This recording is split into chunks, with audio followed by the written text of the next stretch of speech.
can't join us today. So, all right, well, I'm Kayla Tenedorio-Carty, and today we're also joined by a number of Autodesk team members, including Mike Warren, who we'll give more about him in a minute, Kellyanne Mahoney, who's our youth program specialist who you met last time, and Jessica Davis-King, who is our education community manager at Instructables, who's also an educator too in Florida. Is anyone else on Autodesk on the line? Don't think so. Yeah, Christian's here. Christian, yes. And we have our Tinkercad product manager, Christian, as well. Thanks, Christian. Hello. So a little bit about Mike Warren. We're so lucky to have today to be joined by Mike. Mike is a design engineer who aims to learn, inspire, educate, and entertain. His work has been featured worldwide in print media like Wired, New York Times, Popular Science, CNET, and New Scientist. He's also had projects shown on the Jimmy Kimmel Live Show, Daily Planet, Discovery, and the Science Channel. Mike has a popular YouTube channel called Cut in Half, where he cuts everyday objects in half using a water jet, which is pretty awesome. You've seen maybe some of those on the Autodesk Education social channels. He also has an experience of creating over 250 Instructables projects. I think I shared with you guys his most recent Halloween one, which is pretty spooky. It was a skull mask with smoke coming out the eyes, which I was pretty much blown away. I was seeing by that thing in person. It was amazing. And so that's why today he's going to share. Mike does have a great, nice hybrid background here from the maker side, as well as from the education side. So I'm really excited to have Mike joining us here today. Kayla. Great. I'm going to, there we go. There we go. Great. Hi, everyone. Happy to be here. Maybe just a quick bit of housekeeping. How do I share my screen with Zoom? On the bottom. Little technical difficulties here. Oh, share. Perfect. Okay, great. And just confirm everyone can hear Mike okay? Just want to make sure before we get on that. Yeah, okay, perfect. All right. Great. Well, I'm going to share my screen right away. Let's share. And for those who aren't familiar with Instructables, I'm just going to talk as if you've never seen it before. Instructables is a DIY project sharing website, so you can share stuff you make. And for our Tinkercad friends, it's a great place to share and get exposure and feedback for any of the lessons that you have or any designs that you want to share. The community around Instructables is really responsive and really vibrant, so you can get immediate feedback. We have a be nice rule on our website, which is sort of curtails any negative comments. So any of the comments that you will get will be constructive and positive, and the idea is to help you grow and get better and share more. So just to walk through sort of the basics on how I write an Instructable. Most of the time, I've got an idea of what the project is already. Maybe at a really high level, I don't have all the details worked out, but I'll have an idea of what it is, and I'll start taking some photos of it to start documenting. At this time, just so I've got a place to keep all my thoughts, I'll start a new Instructable. So if you don't already have an Instructable profile, it's free. Just need an email address to sign up. You pick a username, and then in the top right-hand corner here, you can scroll down and it says New Instructable. Your Instructable, you can start it in draft form and it won't go live until you're ready. Most of the time what I do is I made a project called, it says here, I'll just write down some quick keywords. I try not to overthink it because I don't know maybe what the project's going to be called, what I want to do with it, where it wants to go. So I might just say, let's say I've got a Tinkercad project. One of the projects I did was a razor holder. So it can be in the shower and shave, and then I've got a Tinkercad model that I've printed that will hold my razor for me. So for that example, I might just call it razor holder. Not a very creative title, but it's just enough to sort of make me think about it. Now, the first step you get here is saying, okay, great, now that you've got your project, upload some photos and some files. I probably don't have this yet. I'm still in the conceptual side of it. So you can just click off anywhere off that, and you're brought into the interface here. So you can come back and add more images. Up top here, it says click to add images. You can just click that, and that photo upload modal will pick up again.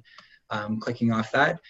When I write an Instructable, I feel like the time to hook people is in the intro, and I think that takes, for me, the longest to write. It's always the hardest, you know, to think of a a hook, a headline, something that's going to sort of capture. And sometimes I don't even know what that is until after I've finished the project and sort of can sort of distill down what that idea is into a nice, quick little paragraph. So the intro here right now just has the placeholder title name, which I've got Razor Holder.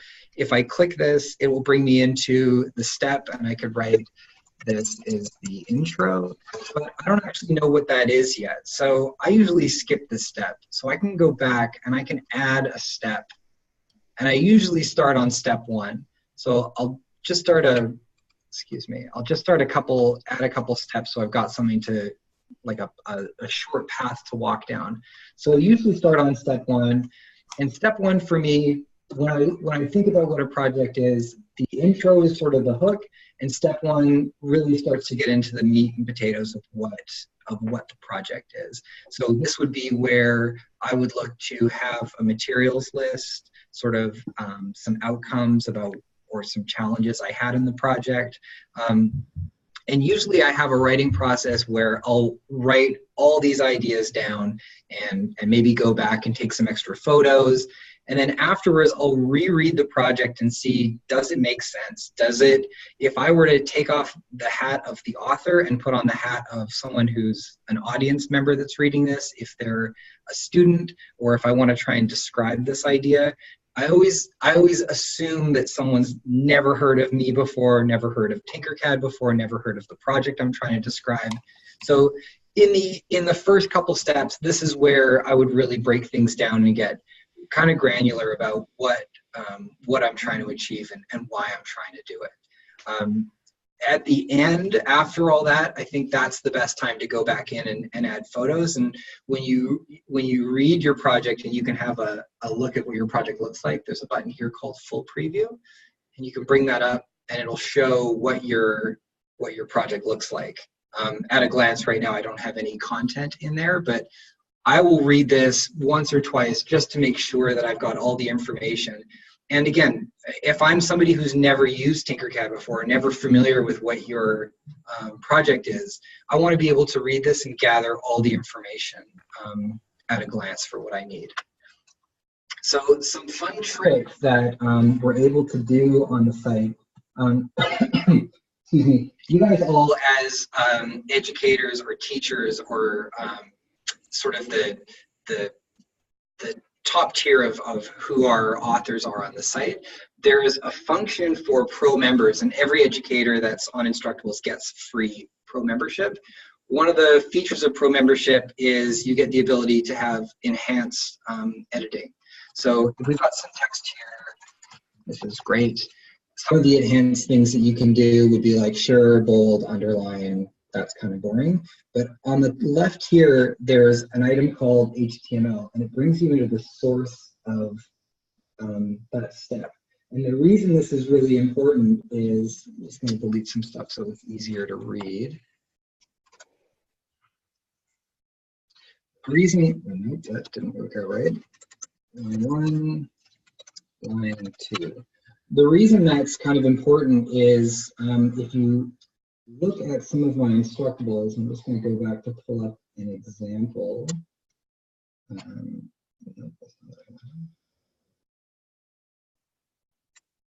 Where I'm getting at is that you can embed images inline. So the way Instructables is formatted is it allows you to upload all those photos, but as many photos as you upload in that step will appear as a carousel block of photos only for that step.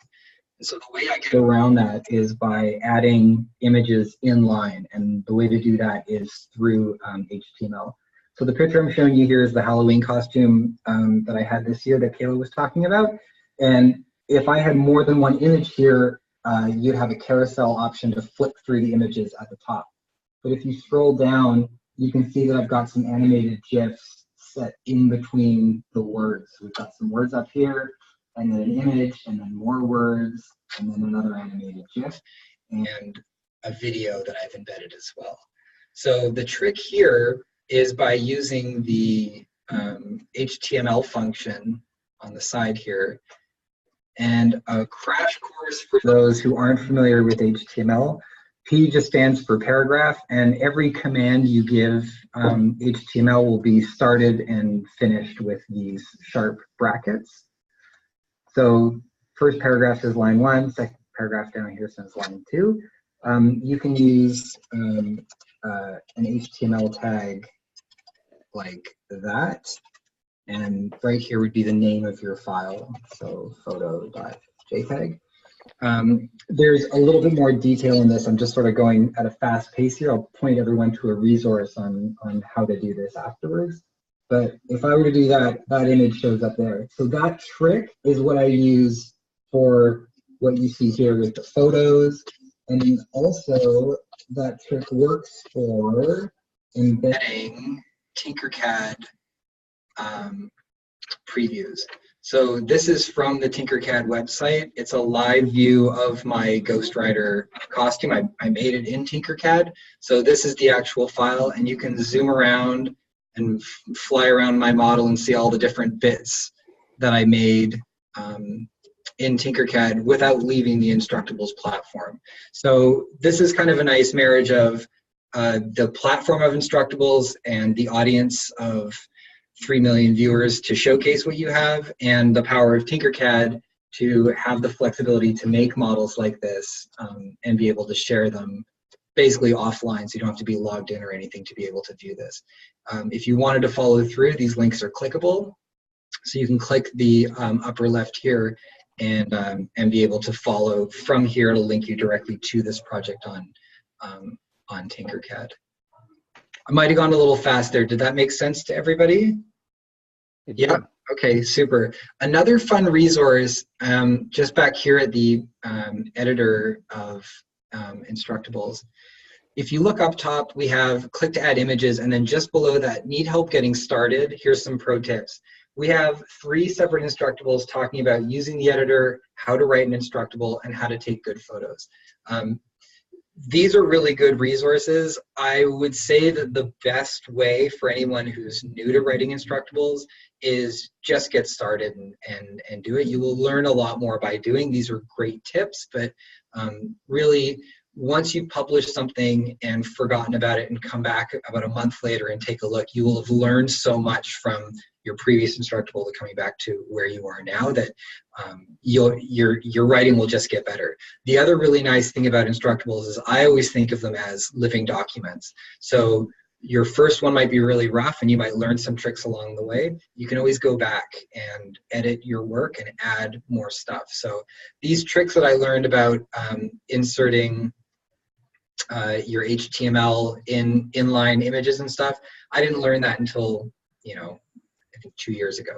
But I can go back easily and edit my previous work. So, and that works for spelling mistakes if something's not clear, if you want to add more files, or if any of your students come up with a better version or a different version, you can easily add that in to your project again afterwards.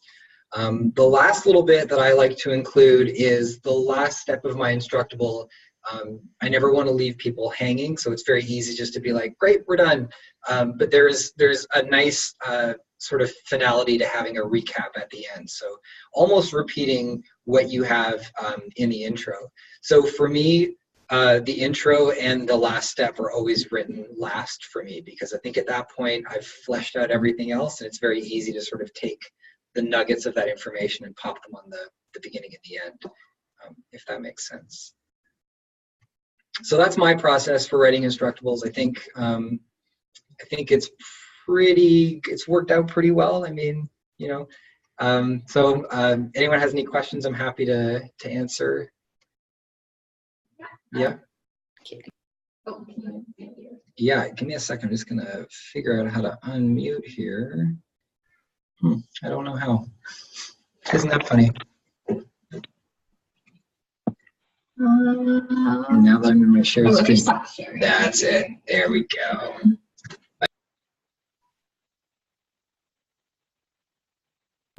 The joys of being in the same room sometimes. Thank you so much, Mike, for that overview. So I think one of the great things about Instructables, as Mike mentioned, there are things where you've got Tinkercad files incorporated. This is really a great place for you to try sharing out your home run lessons with fellow educators.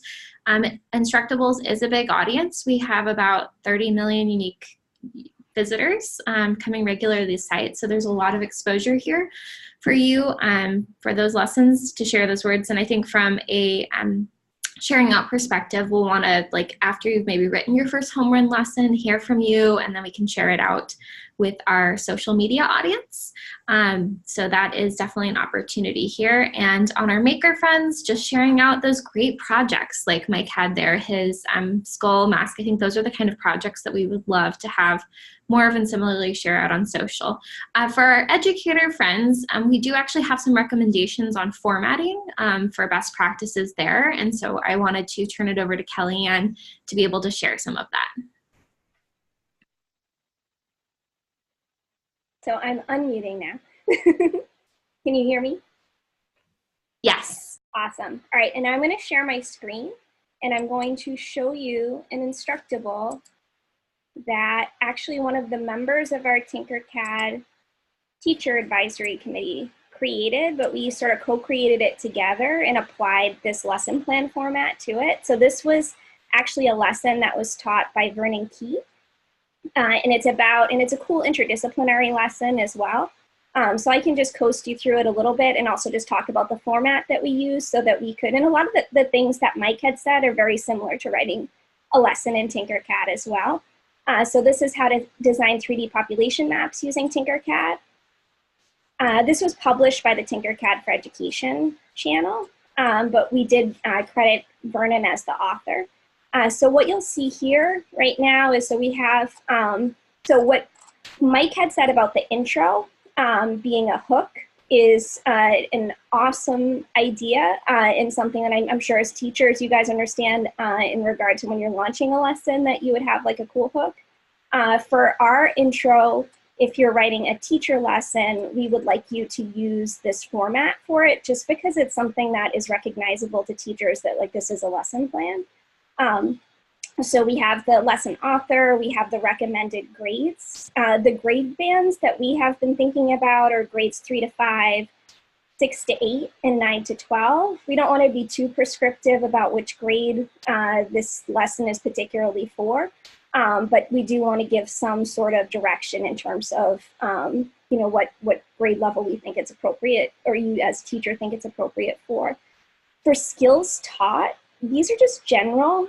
We try not to make them too specific to like Common Core standards or to like any particular standards, but to use the standards as an inspiration. So like some of the Instructables that we have from this channel were done with like the next gen science standards as an inspiration, but not like so prescriptive about it. So you as teachers know what we mean by skills and kind of just being a little bit more general about it, just because you're going to be broadcasting your lesson to an international audience and the standards are not always the same, if that makes sense. So skills are kind of like standards, but don't be too specific. We like to have a nice lesson overview, just like a little blurb, basically, that is a little like serves kind of as a hook as well. So for this one, we said whether you're teaching about the Electoral College, energy consumption, or immigration, one way to make it real for students is to have them design and print their own 3D population maps based on real-world searchable data. So this is just a little tiny like teaser into what the lesson is all about. Vernon also provided just a little kind of bulleted overview of by the end of this lesson, your students would do this, and he kind of want to kind of give an outline of what the steps are ahead, and he chose to do it in bullet point form. And I think that, in writing a lesson, similar to what Mike was saying, you're telling the story in your own way. So, we don't want it to be too cookie cutter. We just think that this format at the top is like a helpful directive for teachers. Estimated instructional time is always helpful for teachers. So for this one, it's 3 hours plus optional 3D print time. And then for materials, whatever materials you think that teachers would need in order to teach the lesson. For step 1 is actually where we include the hook So this might be information that you might use to launch your lesson. So for example, ever wondered which state has the most amusement parks? Or what about something more serious, like which provinces have the highest percentage of people suffering from poverty? So this is just kind of our little funny hook. I'm sure you have your own ways to hook students as well. At the top here, you'll also see that we have this graphic for just kind of to talk to teachers who might be brand new to teaching Tinkercad. Just what are some of the requirements that you might need. This is optional, but I'm happy to share this file if you want it. So, and then it's just step by step. So, map out the project. I think that it's always helpful to include some links to, more like, reading that the students can do, or links to kind of more helpful information. Like, for example, this one, the Canadian census data, US population by state. So, and you can link just kind of in the same way that Mike had showed you with the, when you have your teacher account. You'll also notice that there are pictures of students, and also there are actual Tinkercad files that are shared in this lesson. We thought that this was a great lesson because Vernon actually taught it already himself. So he was able to really provide an in-depth kind of step-by-step process for how he teaches it with students. So he also shared a Tinkercad file of the Canada provinces broken down, and he also, being a good Canadian, shared with us a United States map that we could use too, which was helpful for me when we were writing it, and for everyone in the United States who's used it. So you can see it's step-by-step. He also included some pictures of students doing the work. We always like to encourage for teachers to share their students' work and for students to have an opportunity to share. This was just me thinking that I was funny and adding some more standards. And this was just more to illustrate how it could be applied. It could be applied across disciplines, this lesson. So history, English, social studies, not necessary. And at the end, we just put a cute little bio of Vernon so everyone knew that he was responsible for the Instructable. When you're writing it from your own account, you'll have a little information at the top for your profile where you can actually include information about yourself and links to your social or to your website. But that's it. Just one other thing too before my dog starts barking is that I just think that as a teacher that it's really cool for you to go through this process and write an Instructable, because it's also an awesome assignment for students too. And they totally will respect you more that you've done one yourself and that you're super famous for using Instructables. So that's my pitch. We are super excited to see your lessons. And I'm going to stop sharing now too. Wonderful. Thank you so much, Kellyanne, for that overview. So with that, hopefully you guys feel inspired to write some Instructables, maybe, next couple of weeks, or maybe it's over if you have some time during the holiday breaks to share that out. We would love to see the kind of inspirational things that you're doing in your classroom and for our audience to be able to see them too. I think this is the best way to share it. I did want to open up now, though, for any questions. We've got, Mike and Kellyanne and Jess, and I'm happy to answer anything I can, but I think we've really got the other experts here. So if anyone has any questions, feel free to jump right in. I'm just going to start really quick. If you guys haven't seen the chat function at the bottom of your screen, I've included some links there and some info to contact either Kayla. You're welcome to contact me as well. You can find me on Instructables or send me an email, mike.warren@autodesk.com. And I'm happy to walk through any of the examples I gave or get a little more granular if you want to nerd out with HTML and formatting. I'm happy to do that as well. But there's 2 resources there, some links there that could help. And inline HTML editing is kind of where it's at. It reads a lot more like a newspaper, so I feel like you break up words with visuals, which as educators, I'm sure you know, sort of has a little bit more retention for attention retention. So that's it. Yeah, any questions, please let us know. I may just add something. I got to jump on to another meeting at 5, but I just wanted, this is Christian. And I thought it's worth mentioning that everyone here has taken those everyone here has taken those lessons when they've signed up for Tinkercad, you know, those like the stairway, and then you find Elvis behind the curtain and things like that. So all of those are actually pulling from Instructables. So I think it's worth mentioning as if we're going to go forward and write some things, and, you know, if at some point it makes sense, you know, we can maybe even convert some of these into Tinkercad lessons down the road. So I think it's just important to point out that all of those lessons from the tinkercad.com/learn page are actually just Instructables, and all those steps are pulling from the Instructables APIs from each of the steps that Mike sort of pointed out, how you can create the steps that you step through. And that's basically stepping through the steps in the lessons in our 3D editor. And we have some extra bells and whistles to show, like the helper objects and things like that in the 3D view.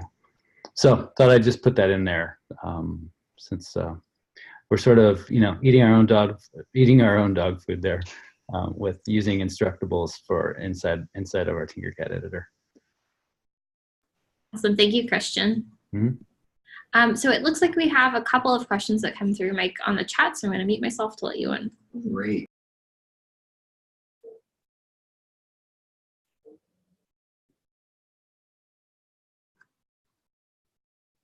Unmute. Okay. I have a question regarding objects that fit with commercial projects. For example, I do an autonomous car design unit where I supply the students with a 3D printed vehicle base that fits with Lego axles and wheels. Is this okay to share in Instructables? Yes.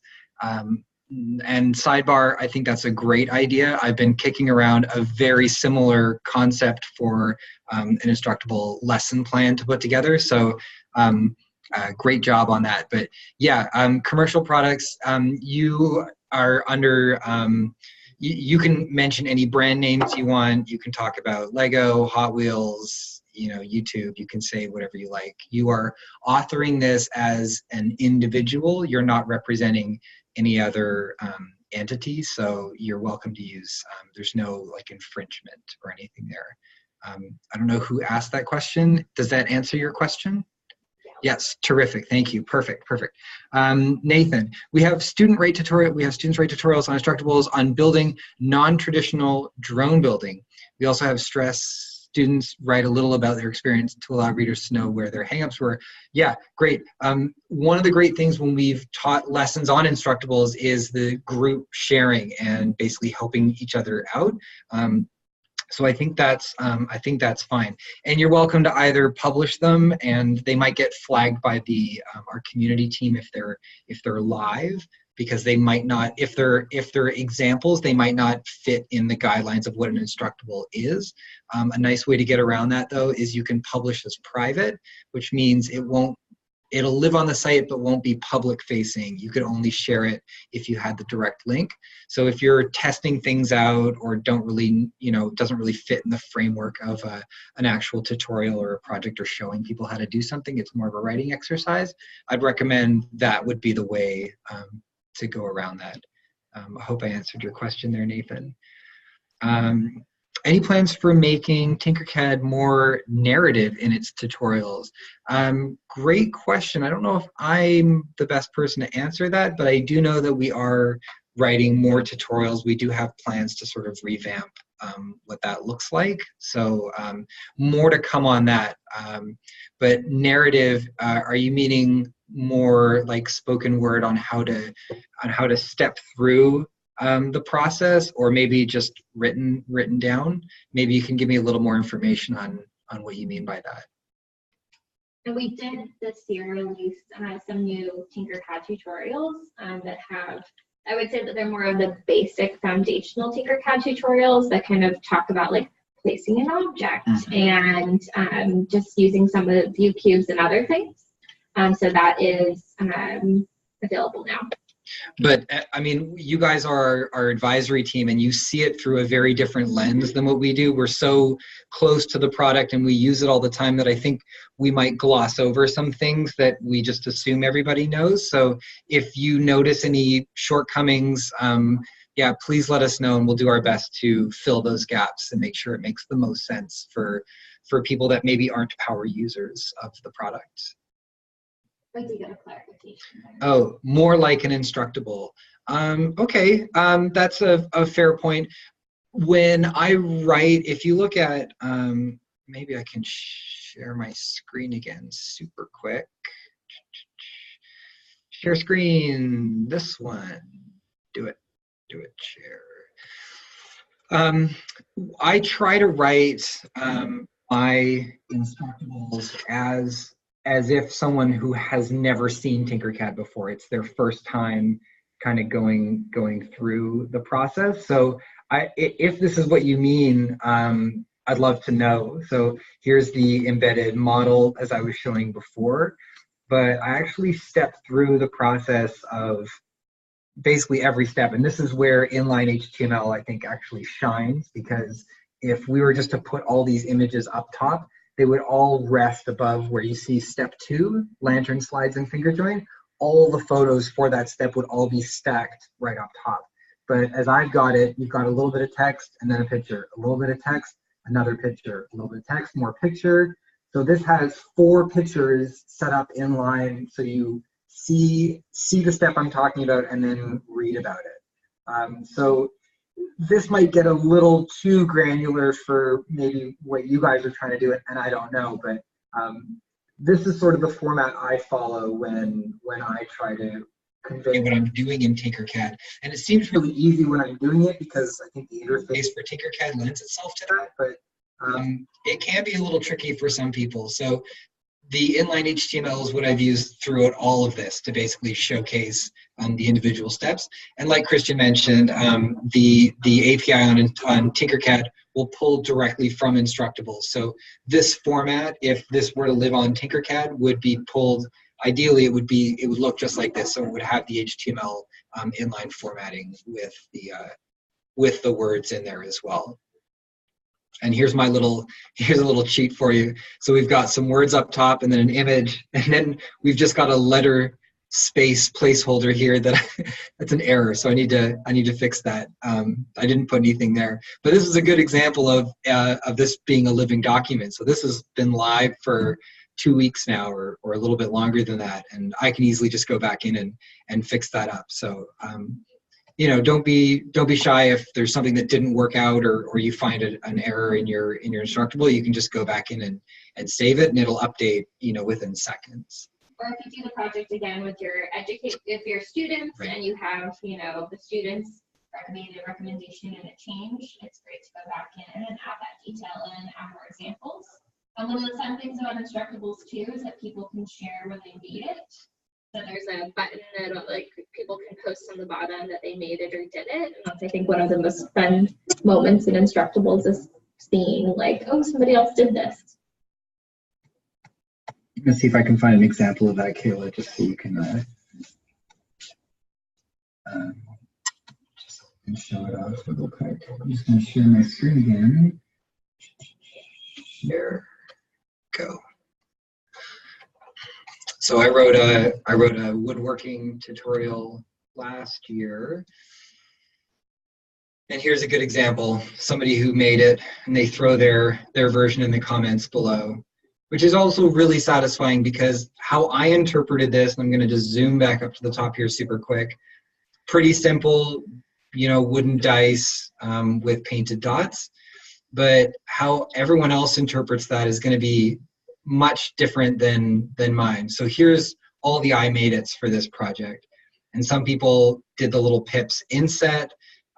There's one that's a negative of that I saw here. So it's actually dark, and then the pips are actually light as well. So kind of fun. And if your students are following along and they can post their I made it's, you'll have all the projects in one spot to be able to view them, which is pretty nice.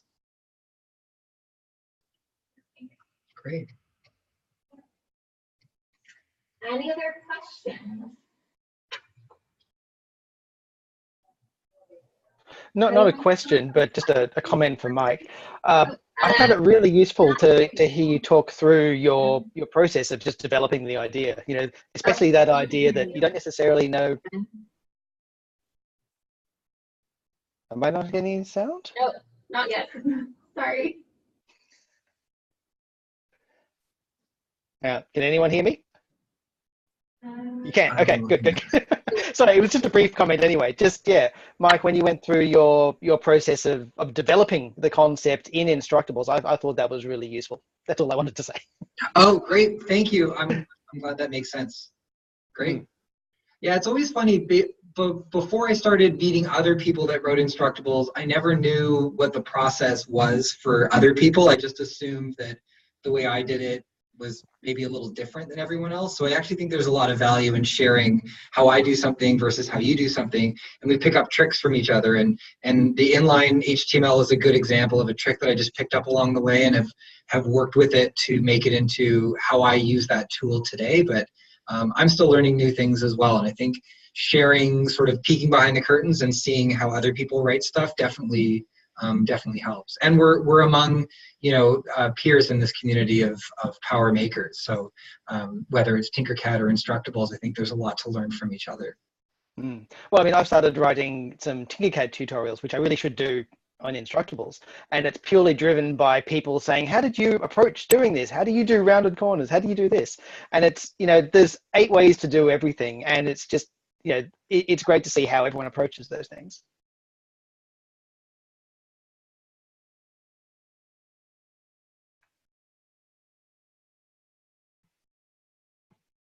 There we go. Have my microphone on now. If anyone's got any other questions or anything else, yeah, let us know. But if you think of something later, please just send us an email or find us online. I'd be happy to help out some more. Or jump on another Zoom call and we can hash something out as well. Yeah, so as you're writing these, if you come across any hurdles, we're here to support you in that process. I think everyone's really excited. We all know you have like these lessons that you've been doing in your classroom, and I know sometimes it sounds like you're doing it, sometimes it feel a little alone doing them, so we just want to get them out there, sharing them, and have everyone appreciate all of the great work that you guys are doing. So I'm super, super excited to see what you all do. So as soon as you have something to share, please email me. We would love to share it with the community, love to check it out, share it with the broader Tinkercad advisory team. So yes, just shoot me an email. We can get going.